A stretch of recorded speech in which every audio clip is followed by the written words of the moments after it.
lorsque l'on débat, on est obligé de se confronter au point de vue de l'autre. Et c'est nécessairement une leçon, non pas de tolérance, qui est un mot compliqué, mais on est dans le droit de l'autre d'avoir des idées, dans le droit de l'autre d'avoir des idées différentes des siennes. Très longtemps à s'intéresser à ces questions religieuses. Moi je me rappelle, il y a 20 ans, 25 ans, on s'en foutait. Et je me rappelle d'ailleurs que Elie, les premières fois qu'il a enseigné à Paris, il était très frappé, puisqu'il a vraiment les deux cultures de façon très vaste. Il était très frappé par le fait que les Français étaient totalement ignorants. Tu te rappelles de la Bible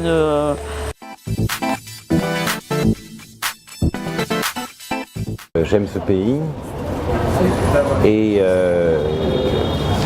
quand j'y viens, j'ai quelque chose à apprendre. C'est une évidence que la mission d'organismes comme l'Institut français doit être d'organiser, y compris et même peut-être surtout dans des pays comme Israël, des débats sur la laïcité, sur démocratie et religion. Donc à partir du moment où je travaille sur tous les intégrismes et sur les questions de laïcité, c'est un vrai plaisir de pouvoir venir ici en parler. Mon intérêt est double. Le premier, c'est que c'est l'occasion pour moi de revenir dans cet endroit que j'adore. Je ne parle pas du lieu où se tient le forum, je parle de ce pays. C'est la première raison et tous les moyens sont bons d'y revenir. Ceci en était le prétexte. Et la deuxième raison, c'est que je viens prendre un cours d'altérité. Je vais vous répondre très franchement, ma variable principale de prise de décision de venir à ce forum, c'est que c'était pas géopolitique. J'en ai assez de la géopolitique, voyez-vous, mademoiselle. J'en fais du matin au soir depuis pratiquement 20 ans, non seulement sur le plan professionnel, mais j'ai envie de dire au-delà.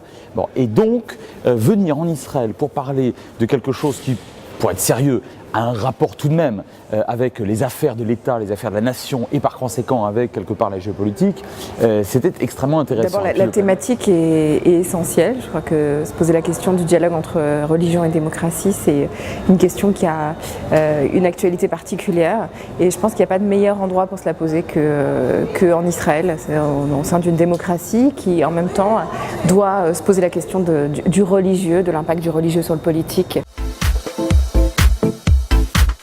C'est un prolongement de mon travail, de rapprochement entre juifs et musulmans, et aussi de mon travail de séparer la religion et la politique.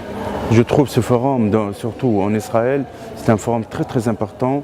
Il a de l'influence aussi sur la démocratie qu'on est en train de se réveiller dans le peuple arabe, et le peuple musulman aussi, et en même temps de pousser un peu ce dialogue qu'on a besoin. De la même façon que dans une démocratie, la gauche et la droite cohabitent, et à l'intérieur de la gauche et à l'intérieur de la droite, il y a plusieurs familles, les religions doivent accepter d'être plusieurs. C'est-à-dire qu'au fond, la révélation s'est fragmentée en divers messages. Même à l'intérieur du christianisme, il y a plusieurs églises, et il faut souhaiter qu'il y ait plusieurs variantes de judaïsme et plusieurs variantes de l'islam, car plus une religion est fragmentée, plus elle est douce, plus elle est...